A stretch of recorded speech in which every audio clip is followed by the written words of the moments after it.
Hi, and welcome everybody to the Winner's Circle Sports Betting Channel. My name is Ross Benjamin of GamblersWorld.net, and I got two other guys from GamblersWorld.net that have been on with me all week long, filling in, taking up the slack for a couple guys that are having health issues here on the channel. I'm happy to be joined today by Mr. Jesse Schule and Mr. Sean Higgs. I'll start with you, Sean. How are you, my man? Pretty good. A couple winners yesterday. I'll take it. Oklahoma State Yeah. got there, and they got an ice winner as well. Wonderful. Good for you. Whatever. I mean, forget about all that. And we were just talking about the comment section off air, and I had to go through. Yeah. Folks, if you want, we give out winners, and this is not just a 3-minute video. Come on, we go a little back and forth here. We have a little fun. Yeah. Come on, and the names. Yeah. Oregon, yeah. How about Arkansas? You think we really think it's called Arkansas? Arkansas. Like, come on, man. We're making jokes. We're having some fun. We sit here. How many videos we do? We stand in front of this or sit in front of cameras and freaking ring lights. I twitch from freaking doing videos all the time. Stop it, people. Holy cow. There's a timestamp. Just look at the times if you just want the free pick. Simple. Well, if they really didn't like it, Sean, they wouldn't be tuning in with it. Yes, but I like the comments. Good or bad, they're good because at least it's engaging. They're actually watching the show to pick out all the little things. Yeah, there's some guy, CWS squared. He just has nothing good to say. He's always on the opposite. Who cares? Let it roll up the views. Yeah, so I go to his. I finally had enough, and I go to his YouTube page. And he's got 2 subscribers, okay? And he's always watching. What kind of videos does he have? Does he have videos posted? He has no videos. He's got a picture of himself shirtless with a beer belly that would make anybody in the Netherlands proud, And I said that, everybody take a look at his page because I had enough. Everybody take a look at his page, and he's going to be throwing a college football playoff party. And we're going to tap his stomach, and everybody, the beer's on him, and it's all recycled. So I mean, at some point, great comments tomorrow on this. That's 6 hours up from a lot of comments on this video. 2 minutes and 30 seconds into it. Yeah. Well, again, today is Thursday, December the 28th. Look, folks, we enjoy all your comments, all right? But at some point, you know what I mean? If you're going to attack us personally, I can't speak for Jesse and Sean. I'll get right back in your face, man. So if just be prepared because at the end of the day, we entertain on this show. But I would challenge you. I put up all 3 of the leaderboards over at Sports Capping, okay? And I didn't do the leaderboard at our site because it only goes back to mid-July. Okay, but I put up all the leaderboards. If you look at the football standings for the year, you'll see me and Sean in the top 10 on that list. Jesse, if you look at his longevity and some of the streaks he's had and his finishes in top 10 finishes over the years, you could find it right there. And also myself. I mean, right now I'm number 4 overall in football. I'm number 11 overall in terms of all sports, and I'm not even a volume guy. So my point being is, yeah, we like to joke around. And this is a different format than a lot of you are used to out there because we're actually a podcast, all right? We're not just specifically reciting an analysis on a game and giving you a free pick. We're also talking about handicapping strategies. We're also talking about life in general. When you turn on sports talk radio, AM sports talk radio, which a lot of you don't anymore, but if you had, you would notice that when they talk, some of the discussions are joking, okay? Some of the highest rated shows joke with each other on top of showing their knowledge. So again, keep the comments to what's pertinent to picking winners against the spread. Okay. Well, in today's day and age, though, it's like a quick hitter. So you got your TikToks, you got your Instagrams, your Twitter worlds. And listen, we're not going to win every single game. People get upset when we go, "Oh, you're 6-4 on the week." Well, that's 60% cumulative for a video. And if you're, let's be honest, they're not disciplined enough just to play those games anyway. So this is just all them watching us and trying to. They like a game, whatever. It's a TV game. We win, we lose, we win more than we lose, which is why we've been on sites for well over a decade doing stuff. We're not guys who, on the Twitter world, you go to guys who came at, I'm Mr. Serious, I've been doing this. And all of a sudden, a month is good and then they're bad and only turn into like, well, don't really bet my games. Go opposite of my stuff because I'm just this guy. We're the same. We try to win every game. We might lose. Yeah. We'll take our lumps. We're on here every day, put out a video. It's going to win or lose. And we're transparent as they come, right, Sean? It's come on, folks. What are you doing? I mean, you've heard Jesse. We're trying to make a little money. And Jesse, we got a tendency to make fun of ourselves at times when we're going bad. You know what I mean? So come on, guys. It's real. And the bottom line is it's also business 101. We sell picks for a living. Yes, we bet our own games for a living, and we do this full time for a living. This is all we do. Okay, we're not at 4:00 in the afternoon handicapper after I get out of work and do a 2-minute handicap and decide you're going to be a sports handicapper. Anyway, enough of that topic. We're going to be discussing 3 games in the NFL. By the way, folks, today is Thursday the 28th. We're going to be looking at 3 games in the NFL on Sunday.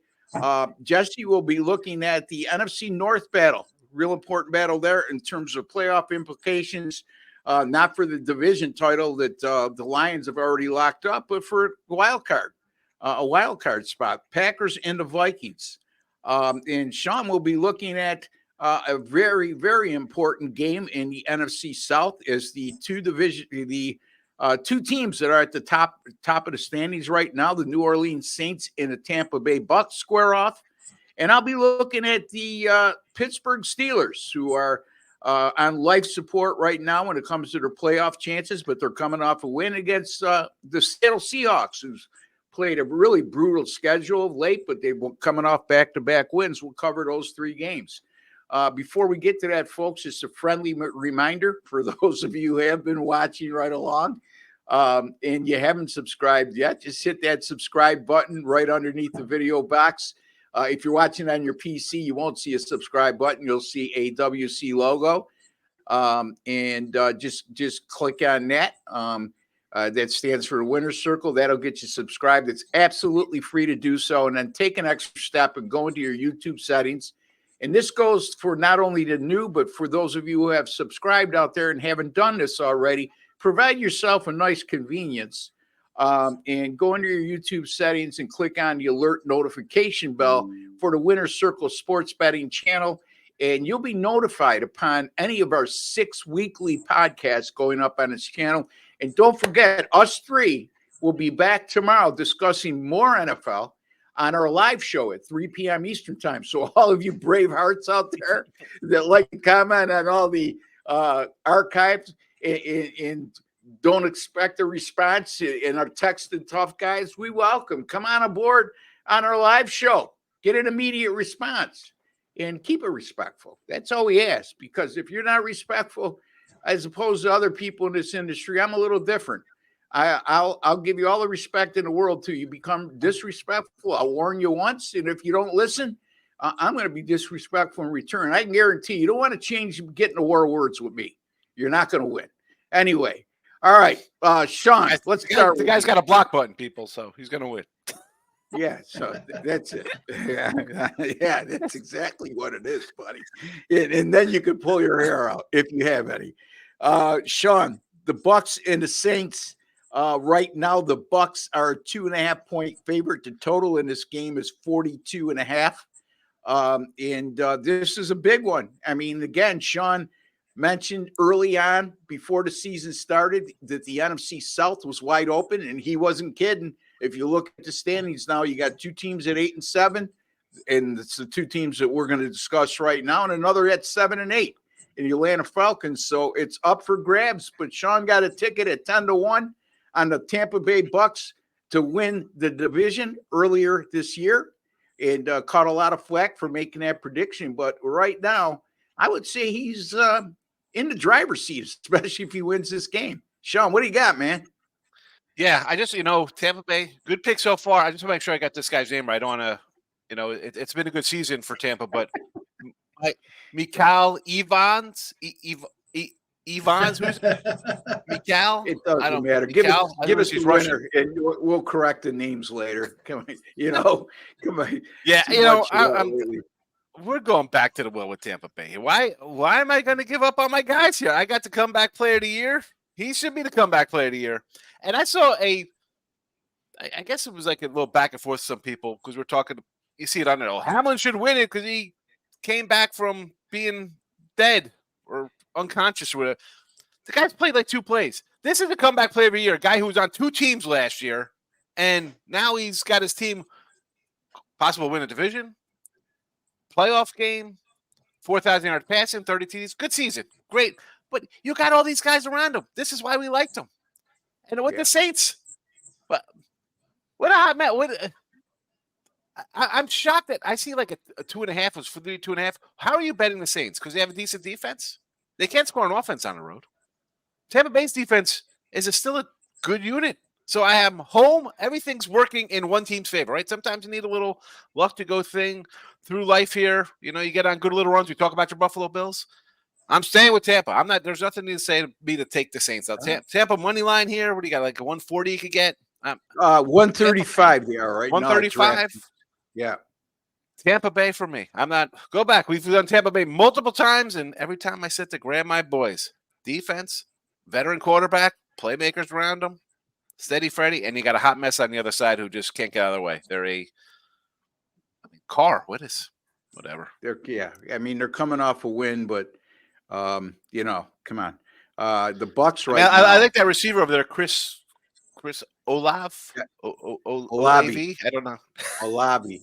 Let's get rid of the kid out of Ohio State. I know who he is, Ross. Baker Mayfield. Oregons and Arkansases and Euclid's. Tampa. I was trying to do something with Tampa Bay. I couldn't find one. I couldn't.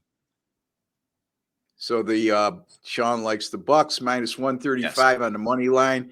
They're 135 at DraftKings. They're 140 at Caesars, but right in that area there where we don't like to exceed. Me and Sean don't like to exceed that. Jesse stretches it a little bit more, but again, we all have our own styles. And Jesse, your take on this matchup between Tampa Bay and New Orleans? Well, I do have to correct Sean, although I already have the Bucks for all the reasons that Sean said. They'll be one of my plays on Sunday. They'll be in one of my 3 packs. But Sean said there's no reason to take New Orleans. I guess just playing devil's advocate for those who think a certain way, you could make a case for the revenge angle. The Bucks already went in and embarrassed them in New Orleans, and it's difficult to beat the same team twice in a season theory. That is I subscribe to that theory when everything else makes sense. But everything else tells me Tampa's the better team with the better quarterback, with the better offense, better defense, and they're at home. So I'm on Tampa. Yep. Yeah, and it looks like early action going to the Saints. And I think a lot of it has to do with what Jesse just said. People are looking at the revenge angle here. And that holds true in a lot of cases. But like Jesse said, you just can't no-brainer a theory, okay? Meaning you don't look at any other element beside the revenge factor. And they're due to pay him back. I would put more emphasis on that, Jesse, if New Orleans was at home and they lost at Tampa Bay, okay? Because now they're coming home with revenge in an important matchup. That's not the case here. And let's not forget, Tampa Bay has won their last 4, folks. Okay, it's not like they're beating great competition, but they blew out Jacksonville last week.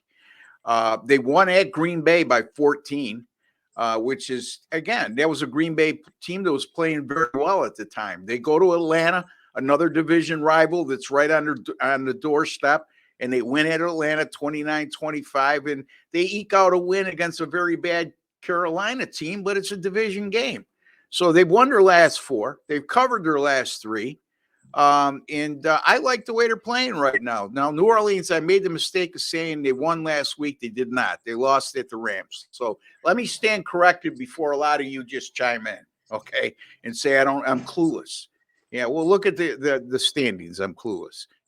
Their last 2 wins have come over the Giants and Carolina, meaning New Orleans. Prior to that, they lost 3 straight. This is a team that started 2-0. They're 8-7 right now, I believe, if I'm not mistaken. And that would make they're 7-8. I stand corrected again. Tampa Bay is the division leader right now, and New Orleans and Atlanta is 7-8. Let me get that corrected before you all chime in again.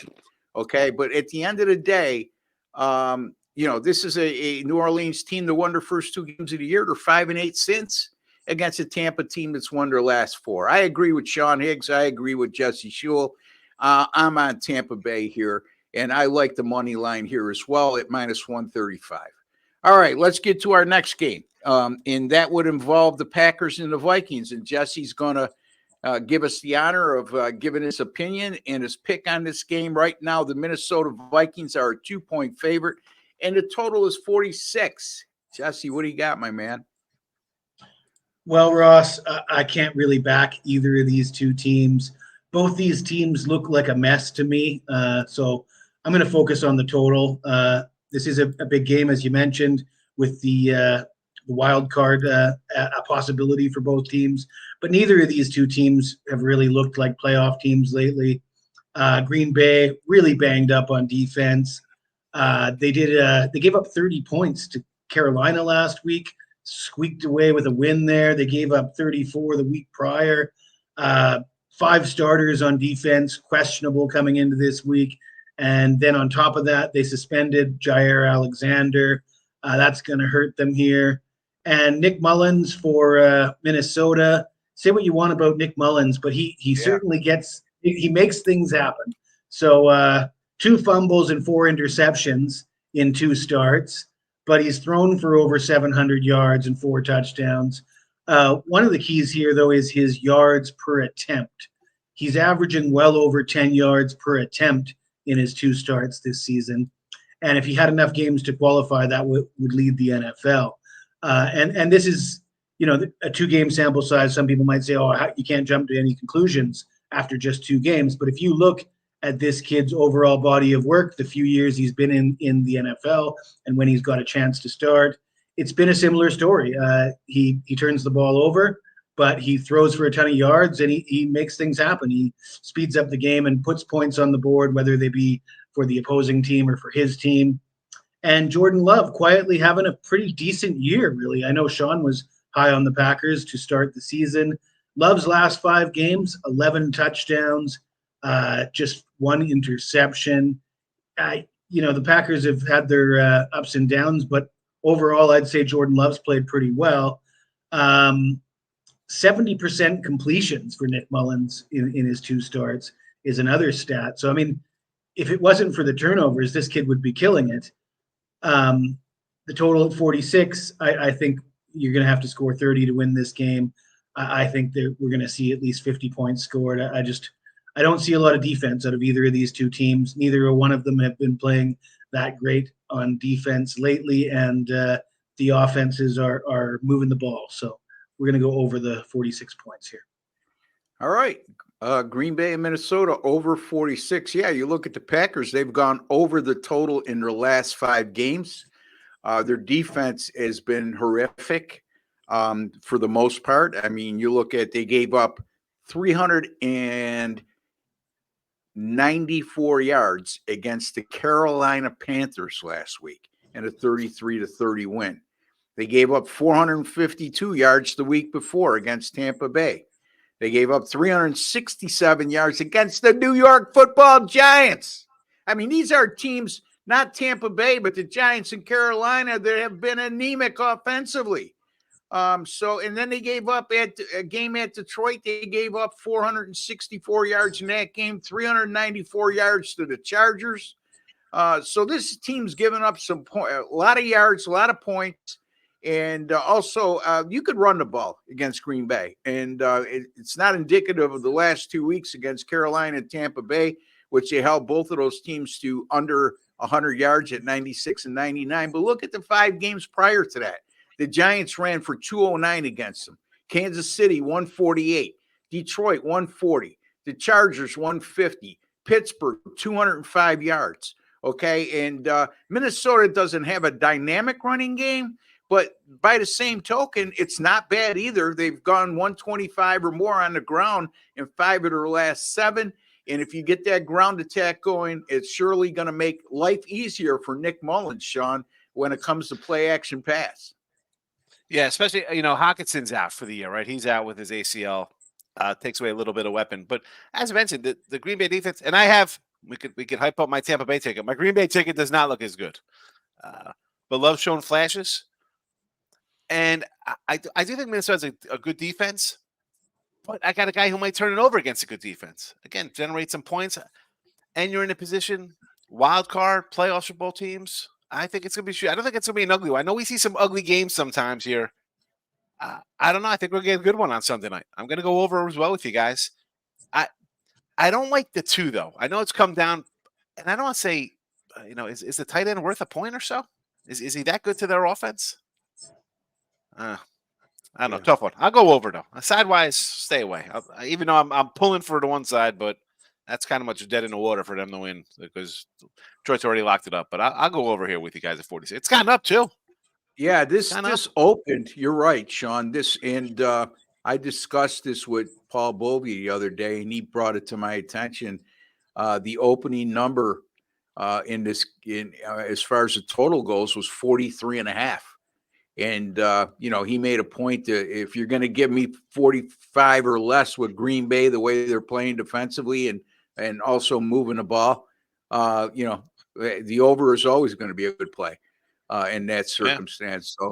So bottom line, too, is Jordan Love. You guys mentioned him. There's a few guys that have really shown improvement from start to the finish of the year, and he's definitely in the top 5 when it comes to that, right, Sean? Yeah, definitely had some flashes. Start out good. Start out the season nice. Hit a rough patch, but again, you're getting your first time starting. We talked about Ritter the other day. You look good. You're going to hit a rough patch because it's your first time all season. Overall, not bad. If I'm Green Bay, I'm kind of happy where this team goes. Everybody gets injuries, stuff like that, but the guy's won. He could be a 500 out of the gate as I don't want to say a rookie, but he really is, right? And you come in first time, you're getting starts. Yep. So and he was under a lot of scrutiny at the beginning of the year. A lot of criticism, and the kid has corrected it. And it's not like he's got great weapons on the outside either. That's a very young receiving core. His best guy's been out all year. Watson's never playing. Yep. Yeah, who was their deep threat, correct. So with all being considered, he's one of the most improved players in the NFL, at least at the quarterback position from the beginning to the current point we're at in week 17 here. All right, I'm going to look at the Seattle Seahawks, who will be entertaining the Pittsburgh Steelers. The Seahawks right now are a 3.5-point favorite, and the total in this game is 41. This looks to me like an overreaction spot for a lot of people who will look at what Pittsburgh did last week at home against Cincinnati, that 34-11 home win. They racked up close to 400 yards in total offense. Mason Rudolph seemed to reinvigorate that otherwise anemic offense. But look, it's one good performance offensively. Let's not get carried away, folks, okay?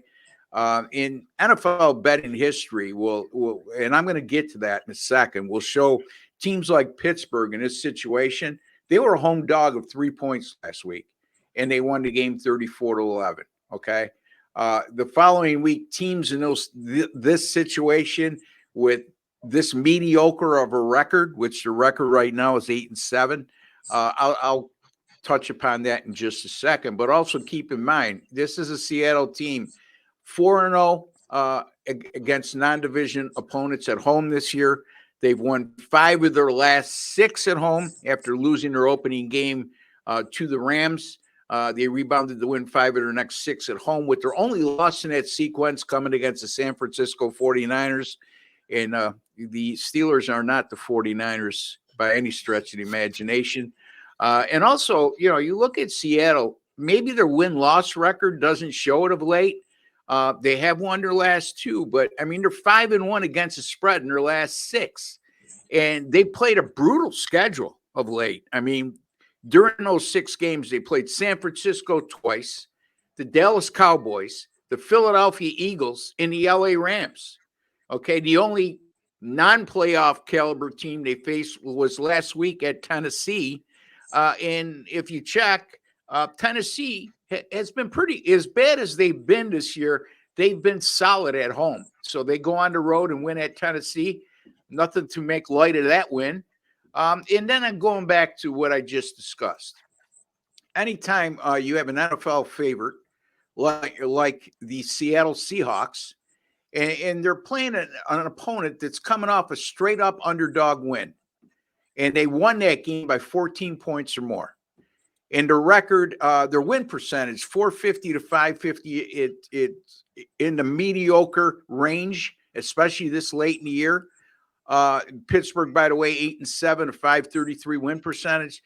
Teams like the Seahawks that are favored in this situation against a team like Pittsburgh coming off an upset win by 14 or more, and they fall within the category of win percentage of 450 to 550.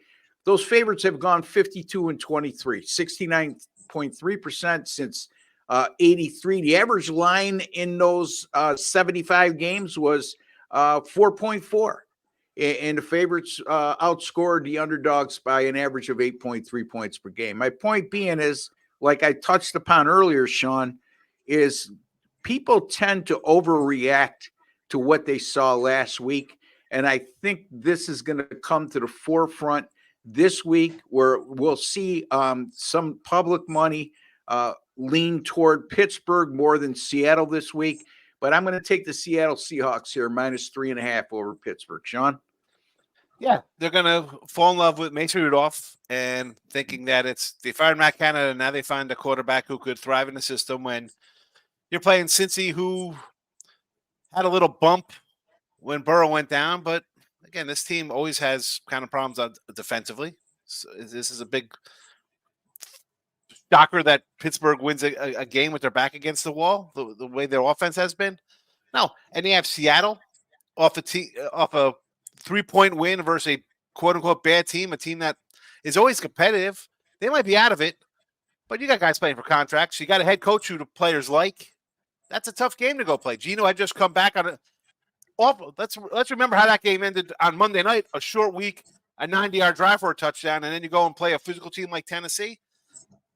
And my final one, why I like your Seattle here, and I've said this before, 3.5s. You know I like laying my 3.5s. I'm not. Don't be fooled by that little hook. This is probably a 7 to 10 point win. Jesse's laughing. I don't like the 3.5s. I'm all on the favorites on that spot here. I like it. I don't care. I'm not falling. Do not. That's a trap over there, folks. Get away from it. I'll get a 3.5 with Pittsburgh. They play tough. Seattle by 10. This game's going to be ugly. Here we go. We talk about an ugly game. Yeah. 19-9, 16-6. This will be an ugly one. What's the total in this one? 41.5, 41. Well, look at the under. 41. Yeah. Who's first one to 20 wins? And I think it's going to be Seattle. And I don't think they get to 20. And if they do, Pittsburgh's not getting to 10. They're not getting to 12, I'll say. 20-12. That's my final answer. 20-12 Seattle. All right. So Jesse, well, I agree with everything that Sean said, but I'll take all the half points I can get whenever I can get them. I'm not dying to lay an extra half point just because it looks good. But no, I like Seattle in this spot. Pittsburgh on the road, not the same team as they are at home. As far as Mason Rudolph goes, Sean mentioned it. They beat Cincinnati last week, and so you have Jake Browning, who comes in, looks great for a couple games. You had Will Levis for Tennessee. You had Josh Dobbs for Minnesota. Yeah. How many of these guys have we seen step in and look good for a game or two, but eventually they revert right back? You know, the other team's not well enough prepared or whatever, or just these guys come in all pumped up. They have a good game, but you know, you don't want to bet on them long term. And we've seen enough over the years of Mason Rudolph to know that he's to know what he is. He's probably a poor starter or a good backup, whichever one you want to choose. But let's not lose sight of the fact the, that Cincinnati's defense isn't very good. And you know, Jesse, and I'll let you continue, but keep in mind too, folks, there's a reason Pittsburgh, in terms of their depth chart, up until last week, had Kenny Pickett at their number one starter at quarterback, and their backup was Mitch Trubisky. Mason Rudolph, with all his experience and still on the roster, was their number 3 quarterback. So, Jesse, go ahead. I didn't mean to cut you off, but keeping things in perspective. Yeah, I mean, last week at home against a banged-up Cincinnati defense that's been terrible all year, against another backup quarterback was a good spot for them. Now they're taking on a Seattle team that has a good home field advantage. Geno Smith, I'm not exactly in love with Geno Smith, but he's been the starter for 2 years now, and he's got a great receiving core. Seattle can play some defense, and the line looks a little short. So I'm with you guys on that one. There you go. So our picks, our official picks from the games that each one of us were assigned, and we seem to concur on all of these. Jesse, he likes the Packers and the Vikings game to go over 46. Sean likes the Tampa Bay Bucks on the money line at odds of -135 over the New Orleans Saints. And I like the Seattle Seahawks -3.5 at home against the Pittsburgh Steelers. All 3 of those games go on Sunday. And that would be December the 31st, the last day of the year. So we'll finish the year strong for you. But it's speaking of finishing the year strong, Mr. Higgs, tell the folks a little bit about what you may have coming up over the next few days or even into the weekend. Yeah, bowl action. We got a game. Well, probably about starting. We have an 11 o'clock bowl game here on Thursday. We got bowl action today. NFL tonight. I'll have bowls up for the weekend. NFL. And I put out a little hockey last night. Again, we pick our spots in hockey in the NBA, but what's there to say, Ross? We got the leaderboard. You see how we do college hoops. Yep. I'm, a couple games under 500. I got some work to do in college basketball. Long season still ahead, as you said yesterday, and a guy who puts out volume and a guy who's shown that slow starts mean nothing. It's how you finish. Look at his college football and NFL record. That's Mr. Sean Higgs. You can find him at gamblersworld.net, our sponsor site. And also you can find Jesse Schule at gamblersworld.net and myself as well. And that's where we guarantee all our picks at gamblersworld.net. And that means quite simply, folks, if you don't win and you don't make a profit on your purchase, we will credit your account the exact amount that you spent. So for any future purchases on any handicapper you wish at any time you wish. So there's no expiration date if you get credit. I mean, if you end a season in football with a credit and you don't like playing basketball or baseball, that will carry over till next football season. So just keep that in mind. We like to think the majority of the time that is a moot point. And Jesse, tell the folks why a majority of the time it's a moot point and why they should spend their hard-earned money on Jesse Schule. Well, really starting to heat up with college basketball. As I mentioned yesterday, I'm just behind Ross in the standings for the site, number 2 on the site behind Ross. And if I'm going to catch him, I'm going to need to win my big play today, which is my Big Sky game of the month. And that is testing a 9-1 run with my last 10 college basketball sides plays. And I'm riding a 40-17 top play run. That's 40-17, 70% with top plays in all sports since the end of August. Some mixed results the last few weeks, but top plays have cashed at a pretty good rate, and college basketball heating up. So that's why you should come see me at gamblersworld.net. That's Jesse Schule over at gamblersworld.net. And yes, Jesse, again, folks, you look at his history, not only this year, but over the last decade or so, former handicapper over at covers.com, which is a highly was always a highly coveted site for any of us to be on. Jesse was on there for quite a long time and fared very well before they decided to close up shop. So top caliber handicapper, Mr. Jesse Schule, and we're lucky to have him, like Sean, at gamblersworld.net. You can find me at gamblersworld.net as well, folks. Since the site's inception, I've done awfully well. Number one overall, making over $10,000 on $100 for my $100 or unit players since mid-July.